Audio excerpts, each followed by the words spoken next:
আমন্ত্রণ জানাচ্ছি বাংলা সংবাদের শুরুতেই জানিয়ে দেব আমাদের হাতে থাকা সর্বশেষ আপডেট বাংলা সংবাদ। ডক্টর ইউনূসের নেতৃত্বে 17 সদস্যের নতুন অন্তর্বর্তী সরকার।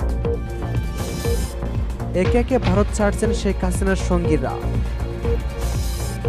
জুমার খুতবায় শান্তি শৃঙ্খলা রক্ষার উপর আলোচনার আহ্বান হেফাজতের। সর্বশেষ জানিয়ে দেব বিএনপির নতুন কর্মসূচি ঘোষণা।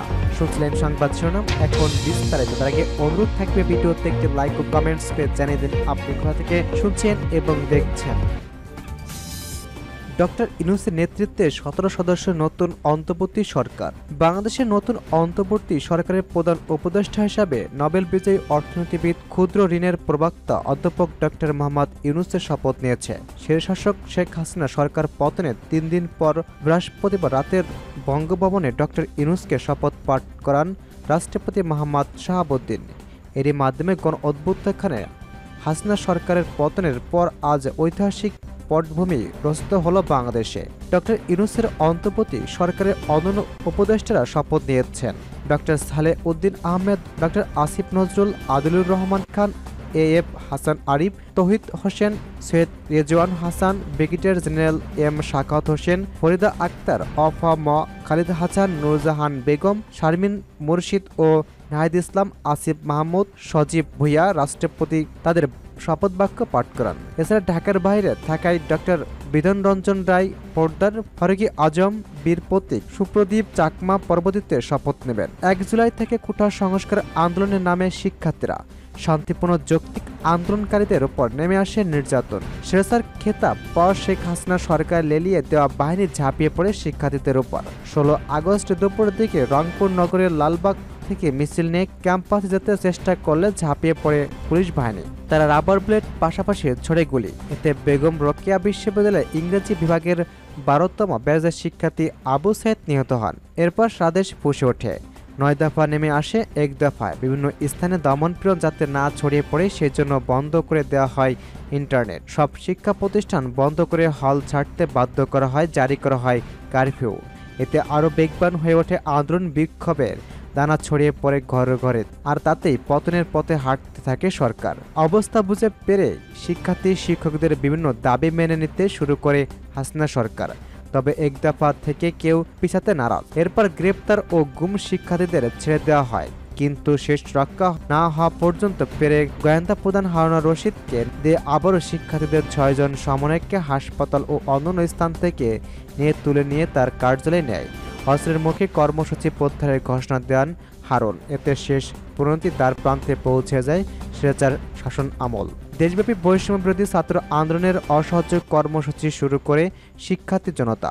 স্বেচ্ছার শেখ হাসিনা পালিয়ে যাওয়ার আগের দিন 4 আগস্টে পুলিশের গুলিতে অসহযোগ আন্দোলনের শতাধিক প্রাণহানির ঘটনা ঘটে। সেদিন ঢাকায় অন্তত 10 জন, নরসিংদীতে 6 জন, ফেনীতে 8 জন, সিরাজগঞ্জে 22 জন, মুন্সিগঞ্জে 3 জন, বগুড়ায় 5 জন, মাগুরায় 4 জন, ভোলায় 1 জন, রংপুরে 4 জন, পাবনায় 3 জন, কুমিল্লা 3 জন, বরিশালে 1 জন, সিলেটে 5 জন, জয়পুরহাটে 2 জন, কিশোরগঞ্জে 5 জন, লক্ষ্মীপুরে 8 জন, শেরপুরে 3 জন, হবিগঞ্জে 1 জন নিহত হন। পরের দিন মার্চ টু ঢাকা কর্মসূচি পালিত হবে বলে ঘোষণা করা হয়। এদিন কারফিউ কড়াকড়ি করা হয়। অন্যদিকে স্বৈরশাসকের মসনদ গুড়িয়ে দিতে দৃঢ় প্রতীক্ষায় বিক্ষুব্ধ ছাত্র জনতা কারফিউ ভেঙে প্রথমে রাজধানীর শাহবাগ, পরে গণভবনের উদ্দেশ্যে যাত্রা শুরু করে।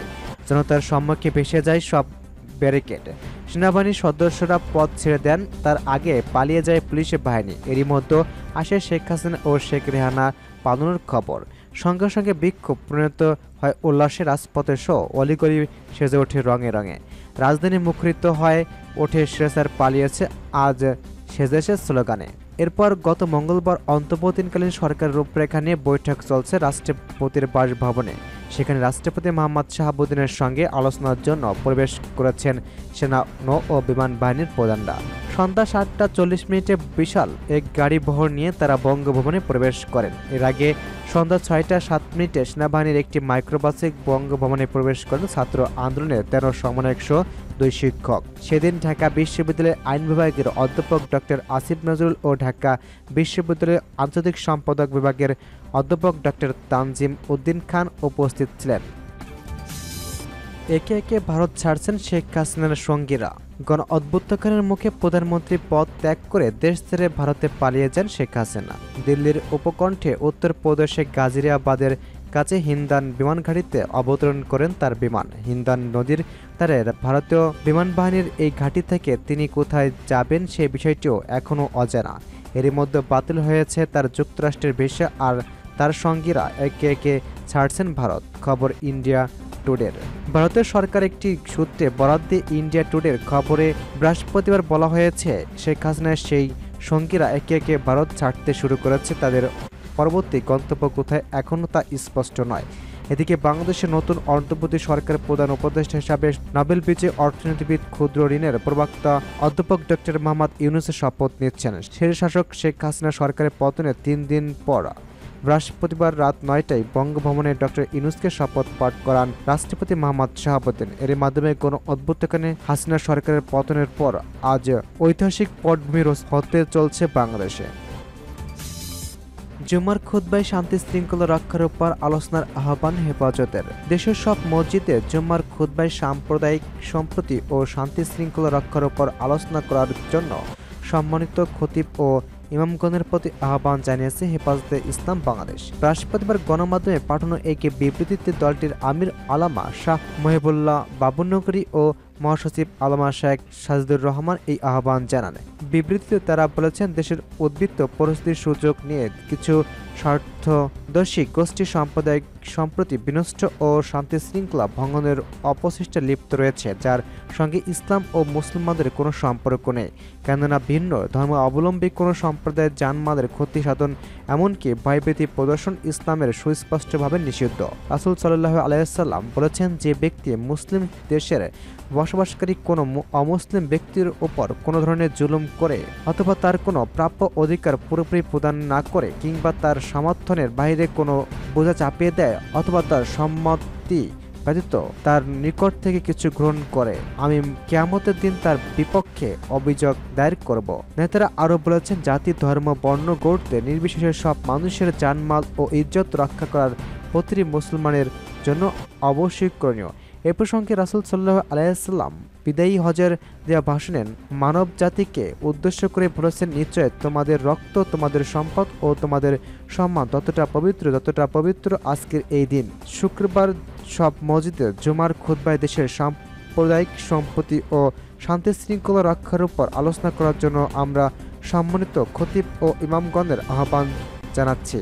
তাছাড়া নিয়মিত নামাজের আগত মুসল্লিদের জামায়াতের আগে তা পরে বিশেষ ঘোষণার মাধ্যমে এই ব্যাপারে সচেতন করার আহ্বান জানাচ্ছে।